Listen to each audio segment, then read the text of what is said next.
ఒకటవ కీర్తన 121వ కీర్తన యాత్రా కీర్తన 5వ వచనాన్ని ఒకసారి చదువుకుందాం. 5వ వచనాన్ని చదువుకుందాం. యెహోవాయే నిన్ను కాపాడువాడు, నీ కుడి ప్రక్కన యెహోవా నీకు నీడగా ఉండును. చాలు. యెహోవాయే నిన్ను కాపాడువాడు, నీ కుడి ప్రక్కన యెహోవా నీకు నీడగా ఉండును. దేవుని వాక్యంలో మరి మాటలను మనం జ్ఞాపకం చేసుకుంటే ఈ కీర్తన యాత్రలో పాడుకుంటూ ప్రభువును స్తుతించే కీర్తన, యాత్రా కీర్తన. ఈ యాత్రా కీర్తనలో దేవాతి దేవుని స్తుతించిన అనుభవాలు అనేక విషయాలు ఇందులో పొందుపరిచి జ్ఞాపకానికి తీసుకురావటం మనందరికీ తెలిసిందే, మనందరం చూసిన పరిస్థితులే. అయితే దేవుడు ఎలాంటి వాడు? తనను ఆశ్రయించిన వారికి, తన యొద్దకు వచ్చిన వారికి ఈ దేవుడు ఏ రీతిగా మేలులు చేస్తాడు? యెహోవాని ఎవరైనా ఆశ్రయించి ఆయన చెంతకు చేరితే వాళ్ళకి ఏ విధమైన ఉపకారం చేస్తాడో ఈ కీర్తనలో జ్ఞాపకం చేస్తాడు. ఆ మొదటి వచనం నుండి మీరు చివరి వరకు చదువుకుంటే ఈ కీర్తనలో ఓ వ్యక్తి కానీ ఓ కుటుంబం కానీ దేవుని దగ్గరికి వచ్చి దేవుని ఆశ్రయించితే, ప్రభు యొక్క శక్తిని ఆశ్రయించితే, ప్రభువే మాకు దిక్కు దేశాన్ని చెప్పి ఆయన చెంతకు మనం చేరితే వాళ్ళకి ఆయన చేసే మేలేంటనంటే మొదటిది సహాయం చేస్తాడు. మొదటిది సహాయము చేస్తాడు. మొదటి వచ్చిన వాళ్ళు అంటాడు, నీవే మాకు సహాయకుడివి. కొండల తట్టు మేము కన్నులెత్తుచున్నామనంటే కొండలు సహాయం చేస్తాయని కాదు. ఆ యెరూషలేము చుట్టూ దాదాపుగా కొండలు ఉంటాయి. కొండల్లో కూడా ఎత్తైన కొండ సియోను కొండ. ఆ యెరూషలేము కొండపైన దేవుడు తన సన్నిధిని ఉండటానికి కోరుకొని అక్కడ నాకు మందిరం కట్టమని దేవుడు చెప్పాడు. అంటే కొండల తట్టు కన్నులెత్తుచున్నానంటే దాని అర్థం ఏంటనంటే కొండల కన్నా పైన ఉన్న దేవుడైన యెహోవా తట్టు తన కన్నులెత్తినప్పుడు ఆ దేవుడు తన వైపు చూచిన వాళ్ళకి సహాయం చేస్తాడనే విషయం జ్ఞాపకం చేస్తున్నాడు. రెండవది ఆయన కాపాడే దేవుడు, అంటే క్షేమాన్ని ఇస్తాడు. 3వ వచనంలో అంటాడు, ఇదిగో ఇది మొదలుకొని పాదం తొట్టిల్లకుండా కాపాడువాడు, కునుకక నిద్రపోక కాపాడేవాడు ఆయనే అని అంటాడు. ఆ తర్వాత అంటాడు, ఆయన సహాయం చేస్తూ మన కోరికలన్నీ సఫలం చేసే దేవుడు. అంటే ఈ దేవుని దగ్గరికి ఒక వ్యక్తి వచ్చి, ఓ కుటుంబం వచ్చి ఆయన సన్నిధిలో ఆయనను ఆశ్రయించి ఆయనకు ప్రార్థన చేస్తే ఆ కుటుంబానికి కానీ వారికి కానీ కలిగే లాభాలు ఏంటనంటే 3 ముఖ్యమైన లాభాలు. ఒకటి, క్షేమం అనేది దొరుకుతుంది. రెండవది, దైవికమైన సహాయం, ఆపదలలో సహాయం అనేది దొరుకుతుంది.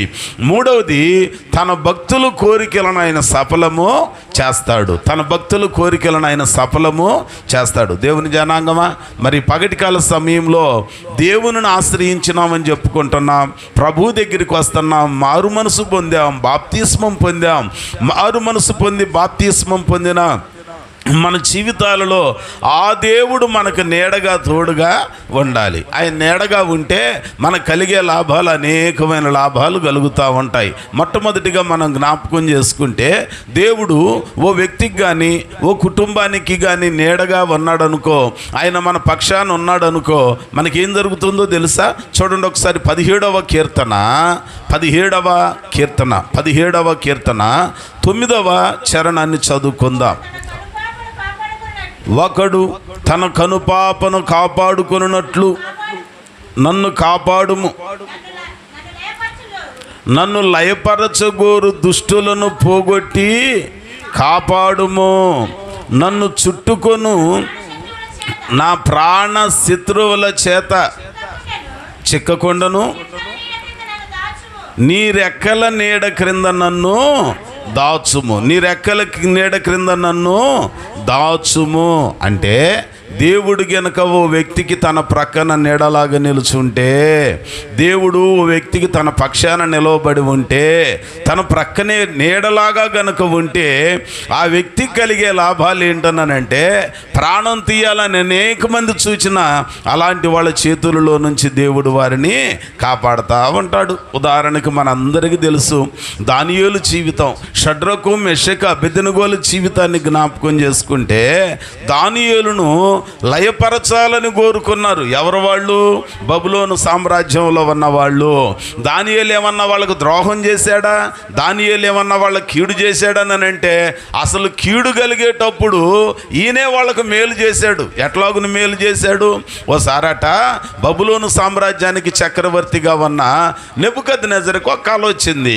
కల వచ్చిన తర్వాత దేవుడు ఆయనకి ఇచ్చిన గొప్ప వరం ఏంటనంటే కళ కనను మర్చిపోతాడు, కళనే మర్చిపోతాడు. కళ వచ్చిందంట, ఆ కళ చూశాడంట. రాత్రి తెల్లరేసరికి కళ మర్చిపోయాడంట. ఉదయాన్నే అందరిని పిలిపించాడు. ఆ రాజ్యంలో ఉన్న జ్ఞానం కలిగిన వాళ్ళని, అలాగనే ఆ తెలివితేటలతోటి అన్ని విషయాలలో భూత వర్తమాన భవిష్యత్ కాలాలు చెబుతారని చెప్పుకున్న వాళ్ళందరినీ పిలిచాడంట.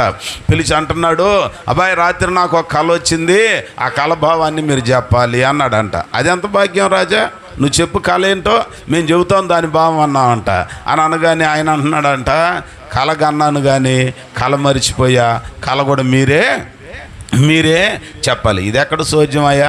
నీ కళ వచ్చింది, నువ్వు మర్చిపోయావు, మాకెట తెలిసిద్ది? అది పొరపాటును కూడా మాకు తెలియదుగా. నువ్వు కళ చెబితే మేము దాని అర్థం చెబుతామన్నారంట.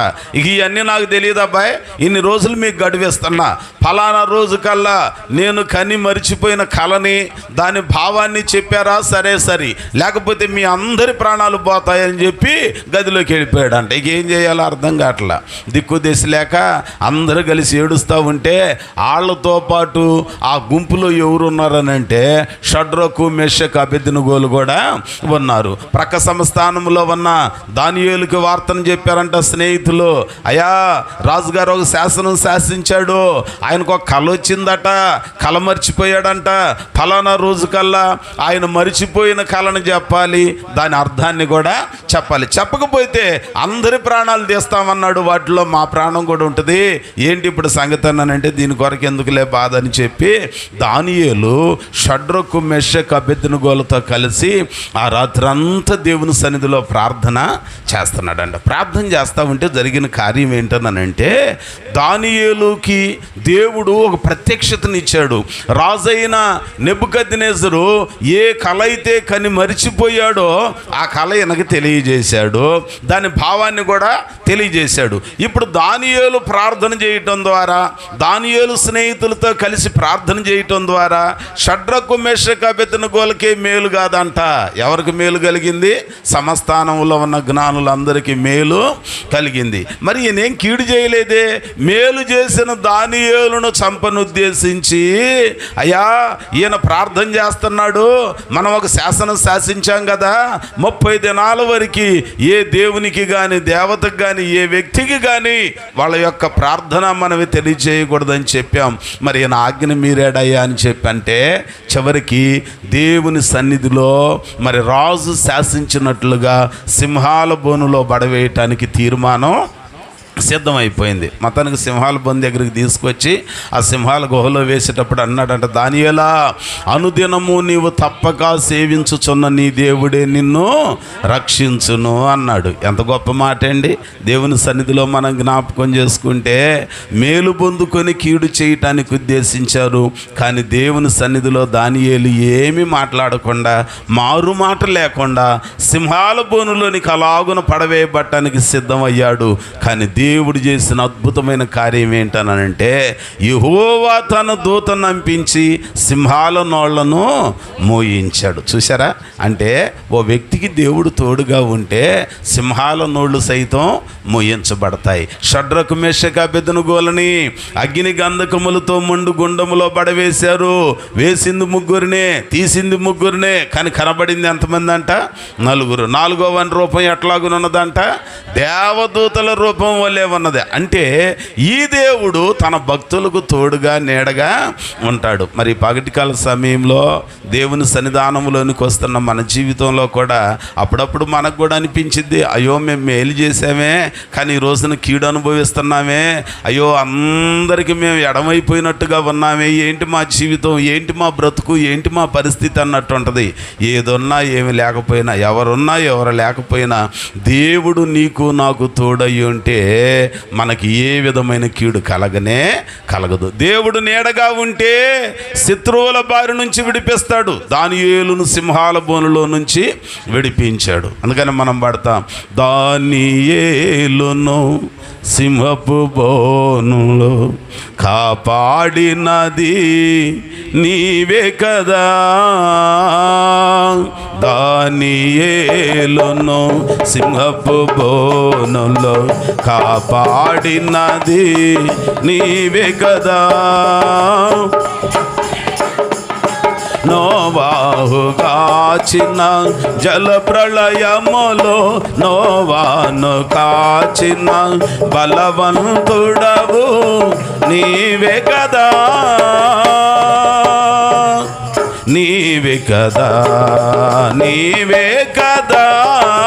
హల్లెలూయా, హల్లెలూయా, హల్లెలూయా, హల్లెలూయా, హల్లెలూయా, హల్లెలూయా, హల్లెలూయా, హల్లెలూయా, హల్లెలూయా, హల్లెలూయా. శృతి చేసి నే పాడనా స్తోత్ర గీతం, భజించి నే పొగడనా స్వామి. స్తుతి చేసి నే పాడనా స్తోత్ర గీతం. ఏమండి, దేవుడు ఓ వ్యక్తికి గనక నీడగా ప్రక్కనుంటే ఆ వ్యక్తికి దేవుడు చేసే గొప్ప కార్యం ఏంటనంటే నాశనం చేయాలని చూచే శత్రువుల చేతిలో నుండి ఆయనే విడిపిస్తాడు. దానియేలును విడిపించలేదా? షడ్రకు మెషకు అబేద్నెగోలను విడిపించలేదా? మరి నిన్ను నన్ను విడిపించడా? అప్పుడప్పుడు మనం కూడా అనుకుంటాం మనకు శత్రువులు అంటే లోకంలో ఎవరు మనుషులు శత్రువులని కాదు, అపవాదే శత్రువుగా వస్తాడు. కష్టాలు శత్రువులుగా వస్తాయి, నష్టాలు శత్రువులుగా వస్తాయి, నిందలు శత్రువులుగా వస్తాయి, నిట్టూర్పులు శత్రువులుగా వస్తాయి. పేదరికం ఒక్కోసారి శత్రువులాగా నిన్ను ముట్టి నిన్ను పతనం చేయాలని చూచిద్ది. కానీ బైబిల్ గ్రంథం మన జ్ఞాపకం చేసే ఓ శ్రేష్టమైన మాట ఏంటనంటే అలాంటి శత్రువుల చేతిలో నుండి దేవుడు నీకు నీడగా ఉండి నిన్ను విడిపేస్తాడు. దేవునికి స్తోత్రం. ఇంకొక మాట జ్ఞాపకం చేసుకుందామా?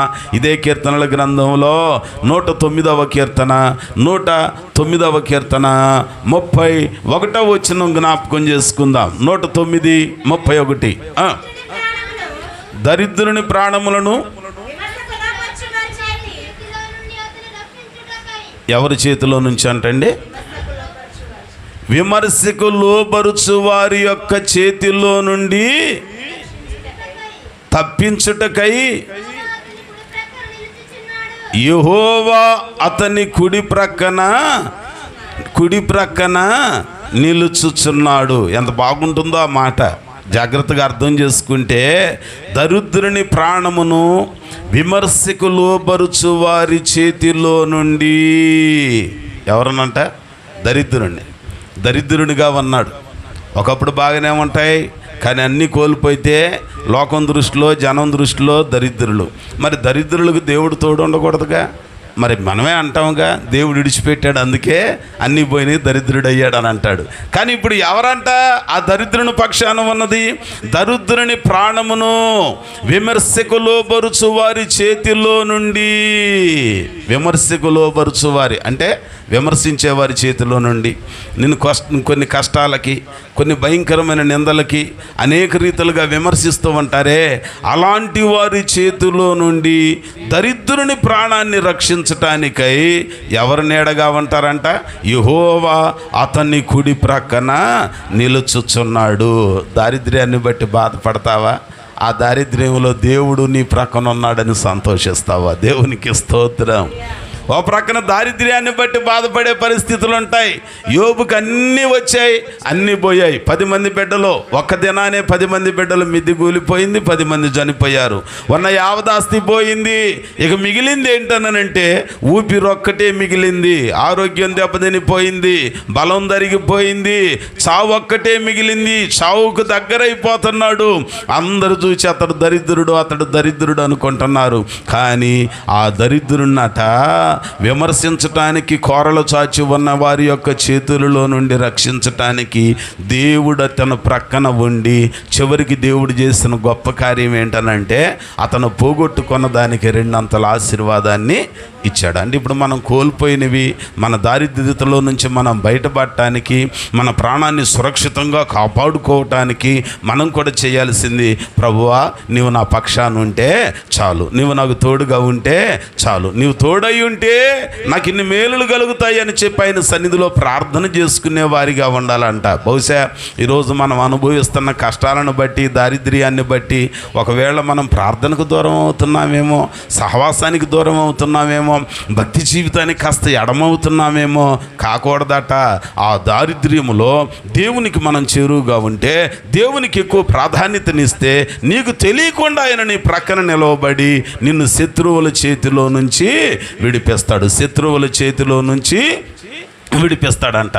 అందుకే ఆయన జ్ఞాపకం చేస్తూ అంటున్నాడు, దేవుడు మనకు తోడుగా ఉంటే, దేవుడు మన ప్రక్కన నీడగా ఉంటే ఆయన మనకు చేసే లాభదాయకమైన పని శత్రువుల చేతిలో నుండి నిన్ను విడిపిస్తాడు, శత్రువుల చేతిలో నుండి నిన్ను విడిపిస్తాడు. కనుక ముందుగా మనం గుర్తుపెట్టుకోవాల్సింది, ప్రభువా నువ్వు నా పక్షాన ఉంటే చాలు, నువ్వు నాకు తోడుగా ఉంటే చాలు. ఎందుకనంటే ఆయన నీకు తోడయ్యి ఉండి నీకు నీడగా ఉంటే, నీ పక్షాన ఉంటే ఆయన నీకు చేసే మేలు. నీ కుడి ప్రక్కన యెహోవా నీకు నీడగా ఉంటాడు, నీ కుడి ప్రక్కన యెహోవా నీకు నీడగా ఉంటాడు. ఆయన నీడగా ఉంటే శత్రువుల చేతిలో నుంచి నీ ప్రాణాన్ని విడిపిస్తాడు. రెండవది ఇంకొక మాట మీ జ్ఞాపకం చేస్తా, త్వరగా జ్ఞాపకం చేసుకుందాం. చూడండి, పరమగీతము గ్రంథము 2వ అధ్యాయము, పరమగీతము గ్రంథం 2వ అధ్యాయము 3వ వచనాన్ని ఒకసారి జ్ఞాపకం చేసుకుందాం. అడవి వృక్షములలో జల్దరు వృక్షం ఎట్లున్నదో పురుషులలో నా ప్రియుడు అట్లు ఉన్నాడు. చాలు.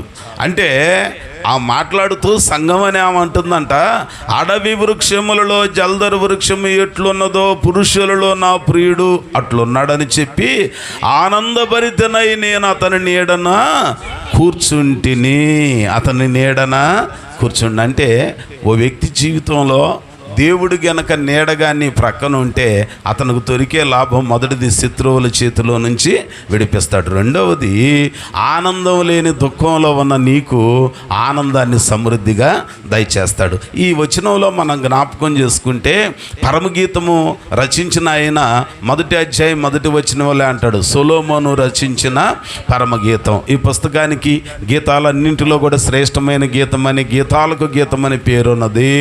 చాలా గీతాలు ఉన్నాయి, యాత్రా కీర్తనలు ఉన్నాయి, స్తుతి కీర్తనలు ఉన్నాయి, కొరహు కుమారులు పాడిన పాటలు ఉన్నాయి, మిరియాం పాడిన పాటలు ఉన్నాయి, భక్తులు అనేక మంది పాడిన పాటలు ఉన్నాయి. కానీ ఆ పాటలన్నింటిలో, గీతాలన్నింటిలో కూడా శ్రేష్టమైన గీతం ఈ పరమగీతము. ఎందుకనంటే ఇందులో దేవుడేమో ప్రియునికి సాదృశ్యంగా లోకంలో నుంచి, పాపములో నుంచి ప్రత్యేకించబడి బాప్తిస్మం పొందిన మీలాంటి గుంపంతా సంఘం, ఆ సంఘం ప్రియురాలకు సాదృశ్యంగా ఆయన జ్ఞాపకము చేస్తూ ఉంటాడు. ఇక్కడ ఈ సంఘం అనే ప్రియమైన షోలమ్మితి ప్రియురాలు యొక్క పరిస్థితి ఏంటనంటే 1వ అధ్యాయంలో అన్నీ ఆమెకు దొక్కాలి, అన్నీ ఆమెకు దొక్కాలి. ఎందుకు దొక్కాలు? వాక్యంలో మనం చూస్తే 1వ అధ్యాయం 5వ వచనం, యెరూషలేము కుమార్తెలారా నేను నల్లని దానినైనను సౌందర్యం కలిగిన దానిని, కేదారు వారి గుడారముల వలెను, సొలొమోను నగరు తెరలు వలెను నేను సౌందర్యవంతురాలను, నల్లనదానని అందరూ నన్ను చిన్న చూపులు. అంటే ఇంక బాధ కలిగింది ఎక్కడ బాధ కలిగింది ఆమెకి అంటే ఆమె రంగును బట్టి ఆమెకు బాధపడలేదంట, ఆమె అడ్జస్ట్ అయిపోయింది. కానీ ఇతరులు చిన్న చూపులు చూడటమే ఆమెకు బాధ కలిగిందంట, ఇతరులు చిన్న చూపులు చూడటం బాధ కలిగిందంట. అప్పుడప్పుడు మన జీవితంలో కూడా మనకి ఎలాంటి పరిస్థితులు వస్తాయి, కష్టాలు ఓర్చుకుంటాం, నష్టాలు ఓరుకుంటాం, ఆ రోగాలైన రూపులైన మనం అందరం భరిస్తూ ఉంటాం. కానీ నలుగురు మన గురించి చిన్న చూపులు చూచేనట్టుగా మనకు తెలిసిందనుకోండి, ఏమైపోతాం మనం? కృంగిపోతూ ఉంటాం, దిగులు పడతా ఉంటాం. అలాంటి పరిస్థితులలో దేవుని సన్నిధిలో దేవుని మాటలు మనకు జ్ఞాపకం చేస్తున్నాయి. అందరూ చిన్న చూపులు చూస్తున్నారని కృంగిపోయి కుమిలిపోతూ ఉంటే తోడబుట్టినోళ్ళట ద్రాక్ష తోటకి యజమానురాలు కదా, ఏమి కూడా సొంత ద్రాక్ష తోటకి కావలి కత్తిగా పని కత్తిగా నియమించారంట. ఇంకాస్త కృంగిపోయింది, ఇంకొంచెం బాధపడింది. అలాంటి పరిస్థితులలో ఏంటి నా జీవితం, ఏంటి నా బ్రతికెట్లాగా అయిపోయింది అనుకుంటే ఆ 13వ వచనంలో చూస్తే నా ప్రియుడు ఇక ఇవన్నీ చెప్పి ఆయన ఏం చేశాడనంటే ఆయన తనతో కూడా విందుశాలలోనికి తీసుకొని వెళ్ళాడు. విందుశాలలోనికి వెళ్ళిన తర్వాత ఆ విందుశాలలో భోజనానికి కూర్చుండబెట్టడానికి ఏం చేస్తున్నాడు తెలుసా? తనతో కూడా భోజనమునకు కూర్చుండబెట్టాడు. తనతో కూడా భోజనానికి కూర్చుండబెట్టాడు అండి. ఎంత మంచి మాట అండి.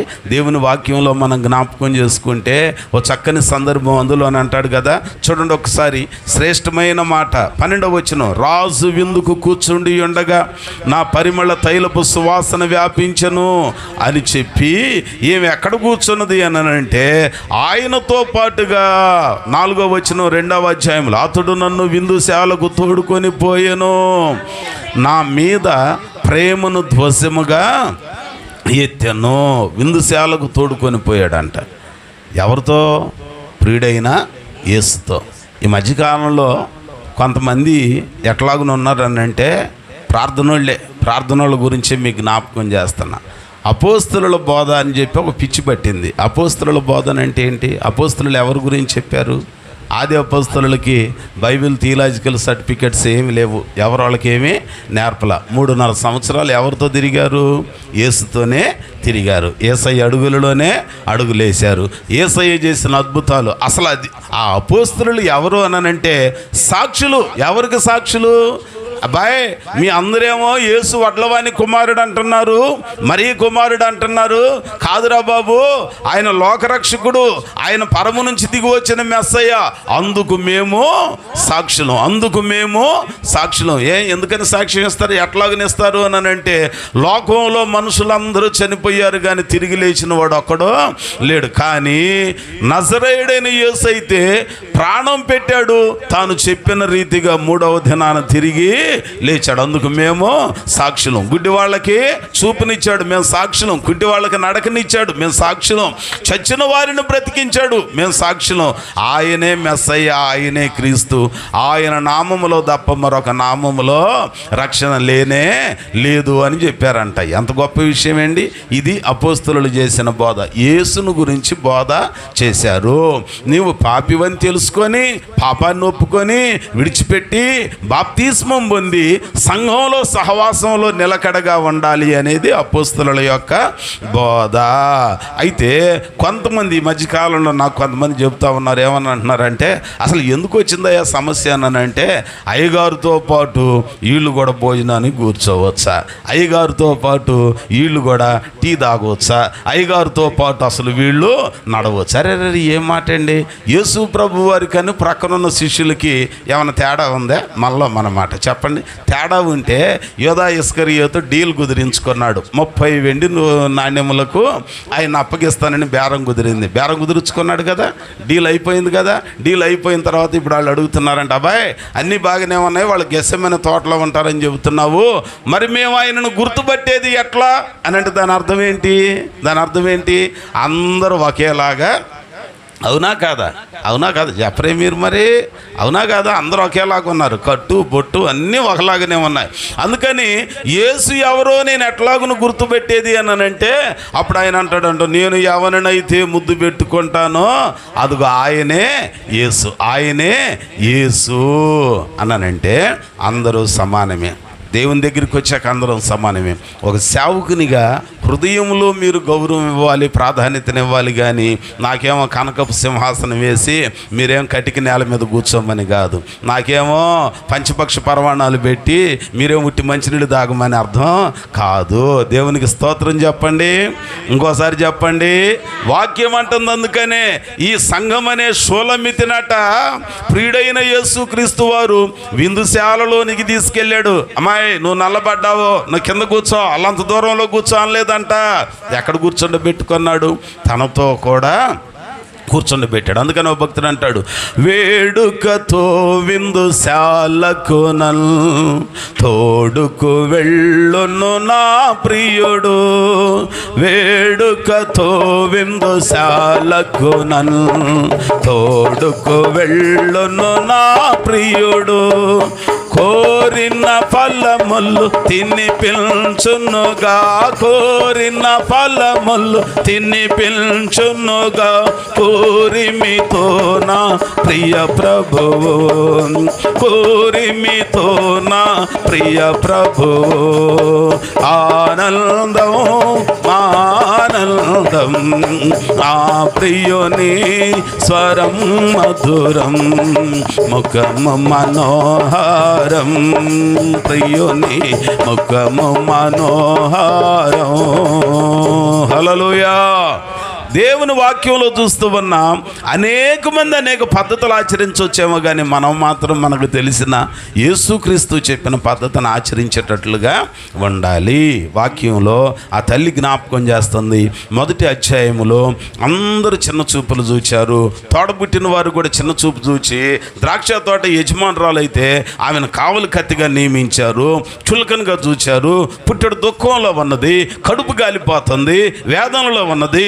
కానీ వేదనలో దుఃఖంలో ఉన్న ఆమె చివరికి ఎవరి చెంతకు చేరిందనంటే, ఆనందభరితనై నేను అతని నీడన కూర్చుంటిని. అతని నీడన, అతనికి దూరంగా కాదు, తనకి ఎడంగా కాదు, వేడుకతో విందుశాలకు తీసుకొని వెళ్ళాడు, తనతో కూర్చుండబెట్టాడు. నువ్వు కడగా కూర్చో అని అనలేదంట, ఆయన ప్రేమను చూపించాడు. ఇప్పుడు ఆమె దుఃఖం అంతా ఎట్లాగున మారిపోయిందనంటే సంతోషంగా మారిపోయిందంటే, ప్రియుడైన యేసుక్రీస్తు వారు, సజీవుడైన దేవుడు మన ప్రక్కన నిలిచి ఉంటే, మన ప్రక్కన నీడగా ఉంటే, మన దుఃఖాలలో నుంచి మనకు విడుదల కలిగిద్ది. ఈ పగటికాల సమయంలో నువ్వు ఏ విషయంలో దుఃఖపడుతున్నావో, ఏ విషయంలో వేదన పడుతున్నావో, ఏ విషయంలో కన్నీరు కరుస్తున్నావో, నీ దుఃఖాలు నా దుఃఖాలన్నిటిలో నుంచి విడిపించటానికి ఈ దేవుడు మన ప్రక్కన నీడగా నిలుచునుగాక. ఉదాహరణకి వాక్యంలో చూస్తే యెహోషువ గ్రంథంలో మొదటి అధ్యాయము మొదటి వచనాన్ని మనం జ్ఞాపకం చేసుకున్నప్పుడండి, ఓ చక్కని సందర్భం అక్కడ తారసపడతా ఉంటుంది. నూను కుమారుడైన యెహోషువకు దేవుడైన యెహోవా వాక్కు ప్రత్యక్షమైంది. ప్రత్యక్షమై ఏం మాట్లాడుతుందంట, అందులో చూడండి ఒకసారి, ఓ చక్కని మాట. యెహోషువ గ్రంథము మొదటి అధ్యాయము మొదటి వచనం జ్ఞాపకం చేసుకుందాం. యెహోవా సేవకుడైన మోషే మృతి పొందిన తరువాత యెహోవా నూను కుమారుడును మోషే పరిచారకుడనయ్యున్న యెహోషువకు ఇలాగూ సెలవిచ్చెను. చూసారా, ఎవరు మృతి పొందారట, ఎవరు చనిపోయారు ఇక్కడ? యెహోవా సేవకుడయ్యున్న మోషే చనిపోయాడు. ఇశ్రాయేలీలందరినీ ఎర్ర సముద్రం దాటించాడు, ఐగుప్తులో నుంచి బయటికి తీసుకొచ్చాడు, అరణ్య యాత్రలోనికి వచ్చారు. అకస్మాత్తుగా మధ్యలో మోషే చనిపోయాడు. ఇక భయం పట్టుకున్నది, దిగులు పట్టుకున్నది. యెహోషువ అలాగును కూర్చుండిపోయాడు. అయ్యో, అంత గొప్ప సేవకుడు, దేవునితో 40 దినాలు ముఖాముఖిగా మాట్లాడి గడిపి ధర్మశాస్త్రాన్ని తీసుకొచ్చిన ఆ మోషేనే 30 తిప్పలు పెట్టారే ఈ సైన్యము, ఇశ్రాయేలు సంఘము. ఇప్పుడు నా గతి ఏంటి, నా పరిస్థితి ఏంటి? అటు ఐగుప్తును విడిచిపెట్టాం, వాగ్దాన భూమికి చేరలేకపోతున్నాం, మధ్యలో వెళ్ళిపోయాడు, మాకు దారి ఏంటి? మాకు దారి చెప్పేవాళ్ళు ఎవరో? దేవుని దగ్గర నుంచి మాట విని మాకు ఈ దారిలో నడవండి అని చెప్పేవాళ్ళు ఎవరని చెప్పి దిగులు పడి బాధపడతా ఆలోచన చేస్తా ఉన్నారంట. అప్పుడు దేవుడు అంటున్నాడు, యెహోషువతో మాట్లాడుతున్నాడు, నీవు లేచి ఈ సంఘం అంతటిని తీసుకొని యోర్దాను నది దాటి అవతలకు వెళ్ళి ఆ స్థలాన్ని మీరు స్వాధీనం చేసుకోండి. దగ్గరికి వచ్చారు. ఇక అడ్డుగా ఉన్నదేంటి? యోర్దాను నదే. కానీ ఈయన గుండె చెదిరిపోతుందమ్మో, నా వల్ల కాదయ్యా, మోషే గారిని ఇన్ని ఇబ్బందులు పెట్టారయ్యా, నాకు అంత తెలివి లేదో, నాకు అంత జ్ఞానం లేదని పుట్టాడు దుఃఖంలో, భయంలో, కలవరంలో ఉంటే దేవుడు ఇప్పుడు అంటున్నాడు, ఇదిగో మోషేకి నా సన్నిధిని తోడుగా ఉంచా, నేనైతే నీకు తోడుగా ఉంటా. 5వ వచనంలో అంటాడు, నీ బ్రతుకు దినములన్నిట ఏ మనుష్యుడును నీ ఎదుట నిలవలేడు. నేను మోషేకు తోడయ్యుండినట్లు నీకును తోడయ్యుండి నేను నిన్ను నడిపిస్తాను, నిన్ను విడవను, ఎడబాయను, నిబ్బరం కలిగి ధైర్యంగా. అంటే దుఃఖంలో ఉన్న యెహోషువతో ఎవరు మాట్లాడుతున్నారు? దేవుడు మాట్లాడుతున్నాడు. మాట చెప్పి మాయమయ్యాడా? ఆయన అంటున్నాడు, నేను నీ పక్షాన ఉంటా, నేను నీకు తోడయ్యి ఉంటా. మోషేకేమో నా వెలుగుని నా సన్నిధిని పంపించా, కానీ నీకైతే భయపడుతున్నావు కాబట్టి నేనే నీకు తోడుగా నీ ప్రక్క నుండి నిన్ను నడిపేస్తా. అందుకని భక్తుడు అంటాడు, నీ దినములన్నిట ఎవరు నీ ఎదుట నిలువలేరని యెహోషువతో, నీ దినములన్నిట ఎవరు నీ ఎదుట నిలువలేరని యెహోషువతో వాగ్దానము చేసినావు,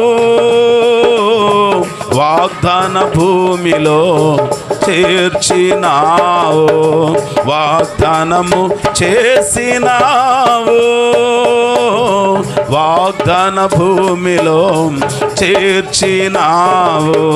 సర్వోన్నతుడా నీవే నాకు ఆశ్రయ దుర్గము. హల్లెలూయా.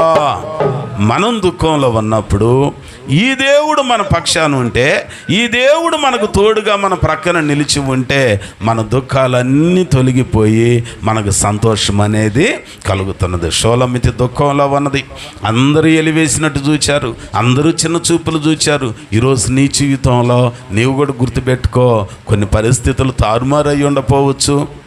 అనేక మందికి నీవు చిన్న చూపులాగా కనపడవచ్చు, అనేక మందికి ఎన్నిక లేని దానిలాగా ఎన్నిక లేని వాడిగా కనపడవచ్చు, తృణీకారానికి గురైన పరిస్థితులు కావచ్చు. ఈరోజు నువ్వంటే ఎవరికి లెక్కలో లేకపోవచ్చు, కానీ దేవుడు నీ పక్షాన ఉంటే నీ దుఃఖాన్ని ఆయన సంతోషంగా మారుస్తాడు. దేవుడు ప్రక్కన ఉండాలి. అందుకే నేను ఎందుకు ఈరోజు ఈ ఒక్క మాటే మీకు జ్ఞాపకం చేస్తున్నానంటే, మరలా ఆదివారం కూడుకునే వరకు మీరు ప్రార్థన చేయాలి. ప్రభువా, నువ్వు మా ప్రక్కన నిలిచి ఉంటే చాలు, ఏదున్నా ఏం లేకపోయినా, ఎవరున్నా ఎవరు లేకపోయినా నీవు మా ప్రక్కన నిలిచి ఉంటే మాకు మేలు కలుగుతుందయ్యా. దేవుడు మన కుడి ప్రక్కన నిలుచుంటే శత్రువుల నుంచి విడుదల, దేవుడు మన ప్రక్కన నిలిచి ఉంటే దుఃఖముల నుంచి విడుదల, దుఃఖముల నుంచి విడుదల, మనకున్న అనేకమైన ఆపదల నుంచి విడుదల. ఓ సందర్భంలోనట యేసుక్రీస్తు ప్రభువారండి ఈ లోకంలో రక్త మాంసములతో సశరీరునిగా ఉన్న దినాలు, ఆ దినాలలో ఒకానొక రోజున ఆయన ఒక ఊరిలోనికి అలాగున వస్తూ ఉన్నాడు. ఆ ఊరిలో నుంచి కొంతమంది పాడి మోసుకొని ఒక శవాన్ని సమాధి చేయటానికి తీసుకొని వెళుతున్నారంట. వెళతా ఉంటే వాక్యంలో ఉన్న మాట, ఆ తల్లి విధవరాలు, భర్త లేడు, తర్వాత ఇక పిల్లాజాల ఎవరు లేరు, ఆమెకి అతను ఒక్కడే కుమారుడు, ఇంకెవరూ లేరు. ఓ కన్నీరు మున్నీరుగా విలపిస్తుంది.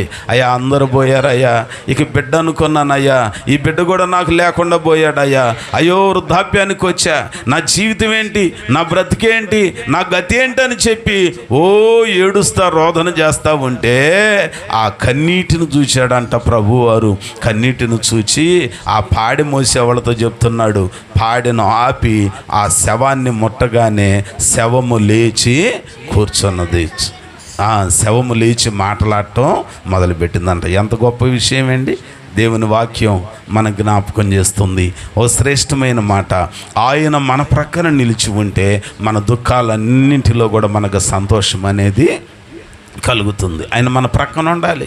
ఆయన మన ప్రక్కన ఉంటే జై జీవితం మనకు దొరుకుతుంది. మీకు చాలాసార్లు జ్ఞాపకం చేశా, అమెరికా సంయుక్త రాష్ట్రంగా స్వతంత్రం లేకుండా ఇంకొక రాజ్యానికి పన్నులు చెల్లించే రాజ్యంగా ఉన్నప్పుడట అనేక మంది అమెరికన్ ప్రెసిడెంట్లు వస్తున్నారంట, చక్రవర్తులు వస్తున్నారంట.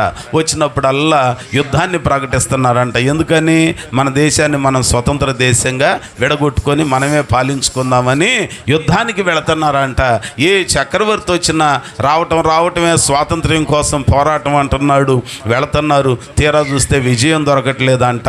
చివరికి ఓడిపోయి నష్టమే ఎక్కువ అవుతుందంట. ఓసారి జార్జ్ వాషింగ్టన్ అనే ఆయన ఆ అమెరికా దేశానికి చక్రవర్తిగా నియమించబడ్డాడు. చక్రవర్తి అయిన తర్వాత ఆయన కూడా ఇక ప్రార్థన చేసుకొని ప్రార్థనాపరుడు. ఆయన అన్నాడంట, మన దేశం స్వతంత్ర దేశంగా ఉండటానికి యుద్ధానికి వెళ్ళండి అని అన్నాడు. యుద్ధానికి పంపించాడు సైన్యాన్ని. ఈయన మాత్రం ఏం చేస్తున్నాడు అంటే అంతఃపురంలో ఉన్నాడు. సైన్యమేమో యుద్ధానికి వెళుతుందంట. వెంటనే ఇద్దరు వ్యక్తులు అలాగున వాళ్ళకున్న పనిని చూసుకొని పట్టణంలోనికి వస్తున్నారంట, రాజ్యంలోనికి వస్తున్నారు ఆ రాజ్య పౌరులు. వెంటనే వాళ్ళిద్దరూ ఒకళ్ళతో ఒకళ్ళు మాట్లాడుకుంటున్నారంట, అబ్బాయి మన సైన్యం ఎక్కడికి వెళుతుంది, ఏంటి విషయం అన్నానంటే ప్రక్కన ఇంకొక స్నేహితుడు అంటున్నాడంటే, ఏమీ లేదు, మన కొత్తగా రాజు ఒక ఆయన వచ్చాడు కదా, ఈ రాజు సైన్యాన్ని యుద్ధానికి పంపిస్తున్నాడు, మన దేశం స్వాతంత్రం కోసం పోరాటానికి పంపిస్తున్నాడులే అన్నాడంట. అనగానే ఈయనంటున్నాడంట, ఏముందలేరా అబ్బాయి, ఎంతమంది రాజులు రాలా, ఎన్నిసార్లు యుద్ధాలు చేయాల, ఆస్తి నష్టం ప్రాణ నష్టమే కానీ మనకు స్వాతంత్ర్యం రాలేదు అని అన్నాడంట. అని ఇద్దరు మాట్లాడుకుంటా ఇక వాళ్ళ ఆ పట్టణంలోనికి వచ్చారు. పట్టణం గుండా రాజుగారి ఆ ప్యాలెస్ ముందు నుంచి, చక్రవర్తి గారి యొక్క భవనం ముందు నుంచి వాళ్ళ ఇండ్లకి వెళ్ళిపోవాలి. వెళతా ఉంటే ఇటేమో రాజుగారి ప్యాలెస్ ఉంది, అటు ప్రక్కనే గార్డెన్ తోట ఒకటి ఉన్నదంట, ఆ చెట్లు ఉన్నాయంట. ఆ చెట్లలో నుంచి ఒక మూలుగు వినపడుతుందంట. ఎవరు చెట్లలో మూలుగుతున్నారని చెప్పి ఎప్పటి వరకు మనకు స్వాతంత్ర్యం రాదు, అనవసరంగా మళ్ళీ ప్రయత్నం వ్యర్థమని చెప్పిన ఆయన వెళ్ళిపోయి కంగారుగా ఆ చెట్లలో కాస్త ఎవరో ఉన్నారనుకొని మూలుగుతున్నారు, ఏడుస్తున్నారని చూస్తే ఓ వ్యక్తి అంట మోకాళ్ళు, పెద్ద మోకాళ్ళ మీద నిల్చొని రెండు చేతులు పైకెత్తి ప్రార్థన చేస్తా ఉన్నాడు. అతని చెంపల మీద నుంచి కన్నీళ్లు ధారాపాతంగా కారుతున్నాయి. మూసిన కన్ను తెరవకుండా దేవుని సన్నిధిలో ప్రార్థన చేస్తున్నాడంట. మెల్లిగా చూచిన వ్యక్తి యువతలకు వచ్చి తన స్నేహితుడితో అంటున్నాడంట, అబ్బాయి ఈసారి మన దేశానికి స్వాతంత్ర్యం రావటం ఖాయం అన్నాడంట. అదేంట్రా, ఇందాకటి వరకేమో ఉట్టిదే రాదు, అనవసరంగా నష్టం తప్ప లాభం లేదన్నావు, ఏమైంది అని అంటే అప్పుడు చెబుతున్నాడంట, ఆ పొదలలో ఏడుస్తూ ఉన్న వ్యక్తి ఎవరో కాదు, మనకు క్రొత్తగా చక్రవర్తిగా నియమించబడిన మన అమెరికన్ ప్రెసిడెంట్ జార్జ్ గారు అక్కడ ఉన్నారు. జార్జ్ వాషింగ్టన్ ప్రార్థన చేస్తున్నాడు రా. సైన్యాన్నేమో యుద్ధానికి పంపించాడు, సైన్యాన్నేమో యుద్ధ భూమికి పంపించాడు.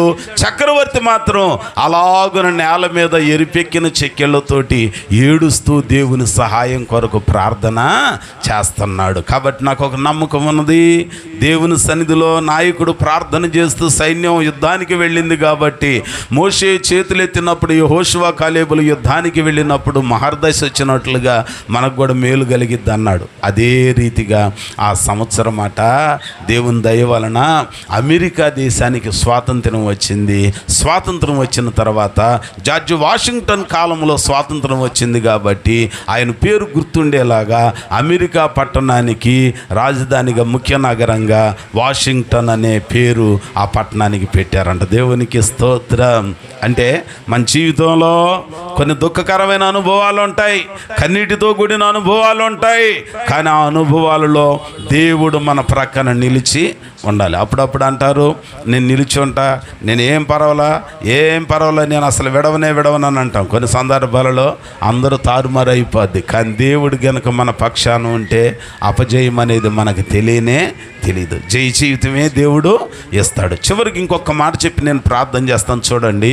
మొదటిది, దేవుడు నీ కుడి ప్రక్కన నీకు నీడగా ఉంటే శత్రువులు మిత్రువులుగా, శత్రువుల నుంచి విడుదల కలుగుతుంది. రెండవది, నీ దుఃఖాల నుంచి విడుదల కలుగుతుంది. మూడవది ఇంకొక మాట, యోనా గ్రంథము 4వ అధ్యాయము, ఈ మాట చదవండి, నేను ప్రార్థన చేస్తా. యోనా గ్రంథము 4వ అధ్యాయము 6వ వచనాన్ని చదువుకుందాం. దొరికిందా? పేజీ నెంబర్ చెప్పండి. 763 యోనా గ్రంథం 4వ అధ్యాయము 6వ వచనం చదువుకుందాం. దేవుడైన యెహోవా సొర చెట్టు ఒకటి ఏర్పరచి అతనికి కలిగిన శ్రమను పోగొట్టుటకై అది పెరిగి యోనా తలకు పైగా నీడ ఇచ్చున్నట్లు చేచెను. చూసారా? అంటే దేవుడు తోడుగా ఉంటే కొన్ని సందర్భాలలో నీడనిచ్చి మనకు బోధ కూడా చేస్తాడు. యోనాకి దేవుడు ఏం చెప్పాడనంటే నినివే పట్టణానికి వెళ్ళి ఇంకా 40 దినాలకు నాశనం అయిద్దని చెప్పు అన్నాడు. ఈయన ప్రకటన చేశాడు. ప్రకటన చేసి ఆ నోట ఈ నోట 120,000 కంటే ఎక్కువ జనాభా కలిగిన ఆ పట్టణం యొక్క నాశనం చూద్దామని చెప్పి బయటకు వచ్చి ఒక మెరక స్థలంలో అలాగును కనిపెడతా ఉన్నాడంట. అయితే నాశనం కావట్లా. ఈయన కొంచెం బాధ కలుగుతుందంట. దేవుడు చెప్పాడు ఇంకా నాశనం చేయాల, దేవుడు చెప్పాడు ఇంకా నాశనం చేయాల, ఏంటి పట్టణం మీదకి దేవుని కోపం రాలేదని అనుకుంటా ఉంటే ఆ మదిలో ఉన్న ఆయన ఆలోచనను గమనించిన దేవుడు ఇంకో ప్రక్కన ఎండవేడి ఎక్కువైందంట. మరి తల మీద ఏం లేదో ఏమో ఆయనకి ఎండవేడి కంట ఆ తల మాడంతా సరసరలాడుతుంటే వెంటనే దేవుడు అప్పటికప్పుడే ఒక సొరచెట్టును మొలిపించాడు. అప్పటికప్పుడే వచ్చేసి పెద్ద గుబురైన తీగ అల్లుకొని ఆయనకి నీడనిచ్చిందంట. ఆహా ఎంత బాగుంది అనుకున్నాడు. అరే ఇదేంటి చరిత్రలో అప్పటికప్పుడే చెట్టు పొట్టడం ఏంటి, ఇంత నీడ ఇవ్వటం ఏంటి అనే ఆలోచన ఉందా? ఆ ఆలోచన లేనే లేదు. సరే నీడలో కూర్చోకముందు అదే ఆలోచన, నీడలో కూర్చున్నాక కూడా అదే ఆలోచన అంట. ఇంకేంటి ఇంకెప్పుడు నాశనం అయింది పట్టణం, ఇంకెప్పుడు నాశనం అయింది అనుకుంటుంటే ఈలోగా దేవుడు మరుసటి రోజే ఆ సొర చెట్టు పాదిలో వేరు పురుగును పంపించేసరికి ఆ చెట్టు ఏమైంది? ఎండిపోయిందంట. ఎండిపోయి నీళ్ళు లేకపోయేసరికి మళ్ళీ ఇప్పుడు ఈయనకేమొచ్చింది? కోపం వచ్చిందంట. శ్రమ కలిగిన తర్వాత శ్రమ బాగా కోపాన్ని తెప్పించిందంట. సొనుగుతున్నాడంట. సొనుగుతా ఉంటే అప్పుడు అన్నాడు, ఏమని అంటాడు తెలుసా? 10వ వచనంలో, రాత్రిలోనే పుట్టి పెరిగి ఒక రాత్రిలోగానే వాడిపోయిన ఈ సొరచెట్టు విషయంలో నీవు విసారపడుచున్నావే. అయితే 120,000 కంటే ఎక్కువ ఉన్న జనాభాని నేను నాశనం చేయాలని ఎందుకు కోరుకున్నావు అని అన్నాడంట. అంటే కొన్ని సందర్భాలలో మన శ్రమలలో దేవుడు మన ప్రక్కనుంటే ఏం పుట్టిస్తాడు? నీడను పుట్టిస్తాడు. ఆ నీడ మనకి ఎండిపోకుండా ఉండాలి అని అంటే మన ఆలోచన ఎదుటోళ్ళ నాశనం కోరుకోకుండా ప్రభువా వాళ్ళ క్షేమాన్ని దయచేయని ప్రార్థన చేయాలంట, కానీ నాశనాన్ని కోరుకోకూడదంట. కనుక ఈ పగటికాల సమయంలో దేవుని వాక్యం మనకు జ్ఞాపకం చేసే మాట, యెహోవా నీ కుడి ప్రక్కన నీకు నీడగా ఉండును. దేవుడు మనకు నీడగా ఉండాలని ప్రార్థన చేద్దామండి. ప్రభువుని అడుగుదాం, ప్రభువా నా కుడి ప్రక్కన నీడగా ఉండయ్యా, నా కష్టాలు ఉన్నాయ్యా, ఇబ్బందులు ఉన్నాయ్యా, దుఃఖంలో జీవితం కొనసాగుతుంది, శ్రమలలో జీవితం కొనసాగుతుందయ్యా, నీవు నా పక్షానుండు ప్రభు అని ఆయన సన్నిధిలో మనం అడిగితే ఆయన నీడగా ఉంటాడు. ఆయన నీడగా ఉంటే శత్రువుల నుంచి విడుదలిస్తాడు. ఆయన నీడగా నీ పక్షాన ఉంటే దుఃఖం నుంచి విడుదలిచ్చి సంతోషం ఇస్తాడు. మూడవది నీ శ్రమల నుంచి నీకు విడుదలని ఇస్తాడు. కనుక ఈ పగటికాల సమయంలో కూర్చున్న మనమందరం ఆ దేవుని నీడగా పొందుకొని మేలు పొందుకోవటానికి ప్రభు వాక్యం మనకు సహాయం చేయనుగాక. ప్రార్థన చేసుకుందాం. అందరం ప్రార్థనలో ఏకీభవించుదాం. హృదయపూర్వకంగా ప్రార్థనలో ఏకీభవించుదాం. ప్రార్థన చేద్దామండి. దేవా ఈ దినాన మీ కృపచేత శ్రేష్టమైన మాటలు మీరు మాకు అనుగ్రహించి ఉన్నారయ్యా. అయ్యా మా జీవితంలో మా బ్రతుకులో అనేక విషయాలలో మేము నీడను కోల్పోయినట్లుగా నిందలలో నిట్టూర్పులలో మా జీవితం కొనసాగుతుందయ్యా. ప్రభుని అడుగుదామండి. ప్రభు సన్నిధిలో కొద్ది సమయం హృదయపూర్వకంగా మనవి చేసుకుందాం. మందిరానికి వచ్చాం, ఎలాగునొచ్చి అలాగును వెళుతున్నామని కాదు, కానీ ఆయన సన్నిధిలో మనం ప్రభువా నీవు నా పక్షాన ఉండాలయ్యా, నీవు నాతో, నేను వెళ్ళు ప్రతి స్థలములో నాతో నీవు రావాలయ్యా అని ప్రభువుని కోరుకుందామా? ప్రభువుని వేడుకుందామా? నా శత్రువులు నన్ను తరుముచుండగా నా ఆత్మ నాలో కృంగిని ప్రభు. నా శత్రువులు నన్ను తరుముచుండగా నా ఆత్మ నాలో కృంగిని ప్రభు. నా మనసు నీ వైపు త్రిప్పిన వెంటనే, నా మనసు నీ వైపు త్రిప్పిన వెంటనే శత్రువుల చేతి నుండి విడిపించినావు, కాపాడినావు.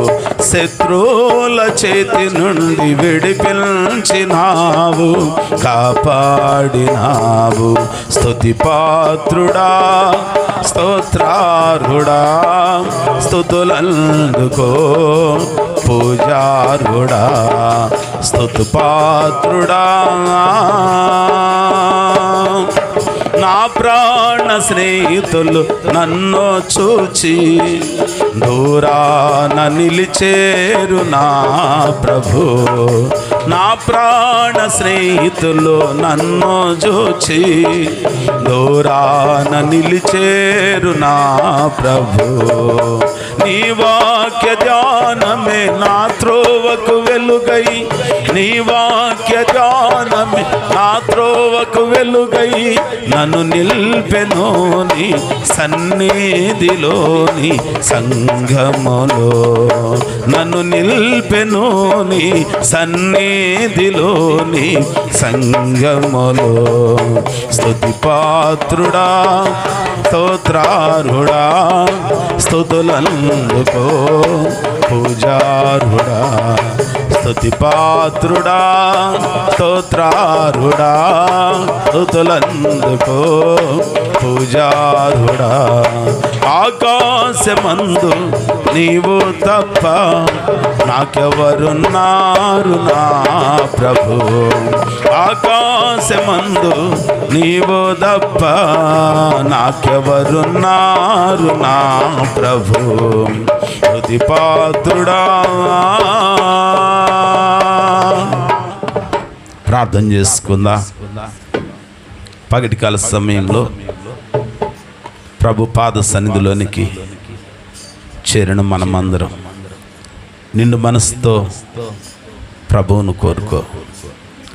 నీ జీవితంలో అనేకమైన దుఃఖకరమైన అనుభవాలు, శ్రమలతో సాగుచున్న జీవిత అనుభవం, రోగాలు, వ్యాధులు, నిందలు, నిట్టూర్పులనే శత్రువుల మోక నిన్ను ఆవరించిన అనుభవాలు.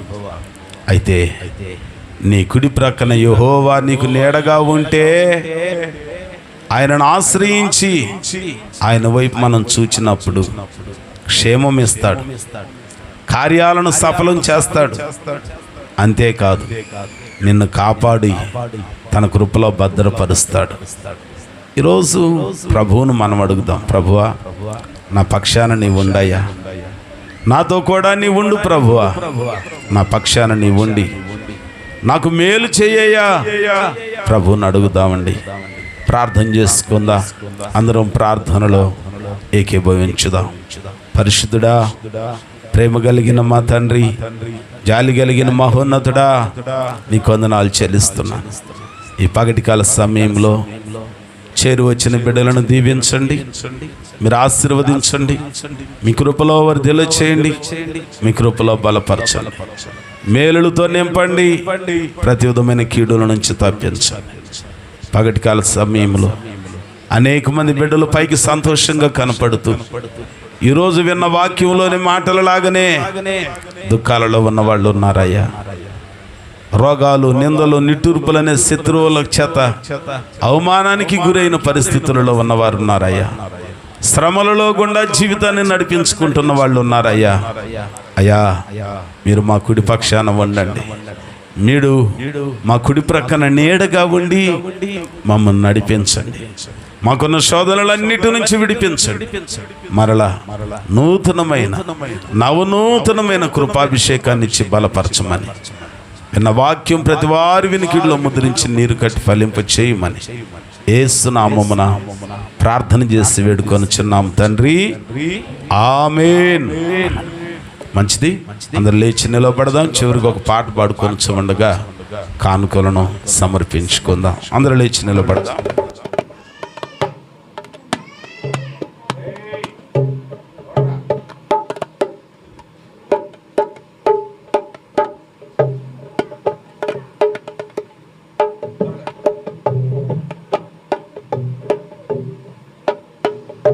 హల్లెలూయా.